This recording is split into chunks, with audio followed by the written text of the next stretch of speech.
தமிழகத்தின் 5 மாவட்டங்களில் இன்று மிக கனமழை பெய்யும் என சென்னை வானிலை ஆய்வு மையம் தெரிவித்திருக்கிறது. தொடர்பான மேலதிக தகவலை செய்தியாளர் லோகநாதன் வழங்க கேட்கலாம். லோகநாதன், வணக்கம்.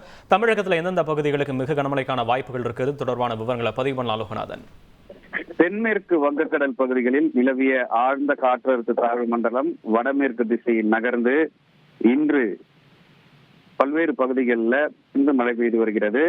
நாகப்பட்டினத்திலிருந்து சுமார் 300 கிலோமீட்டர் தொலைவிலும், புதுவையிலிருந்து 340 கிலோமீட்டர் தொலைவிலும், சென்னையிலிருந்து 380 கிலோமீட்டர் தொலைவிலும் நிலை கொண்டுள்ளது. இது வடமேற்கு திசையில் நகர்ந்து அடுத்த 6 மணி நேரத்திற்கு புயலாக வலுப்பெறக்கூடும். அதன் பிறகு மேலும் வடமேற்கு திசையில் நகர்ந்து வட தமிழக புதுவை கடற்கரையொட்டிய காரைக்காலிலிருந்து மகாபலிபுரம் இடையே 30ஆம் தேதி மதியம் புயலாக கறக்கக்கூடும். அச்சமயத்தில் காற்றின் வேகம் மணிக்கு 70 முதல் 80 கிலோமீட்டர் வேகத்திலும், இடையே 90 கிலோமீட்டர் வேகத்திலும் வீசக்கூடும்.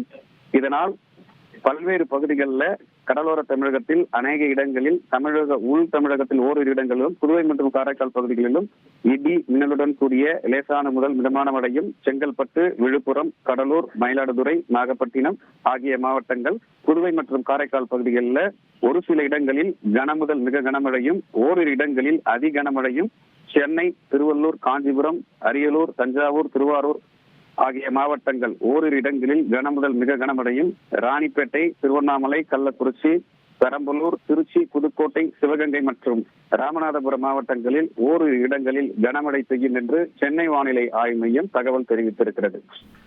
விவரங்களுக்கு நன்றி லோகநாதன்.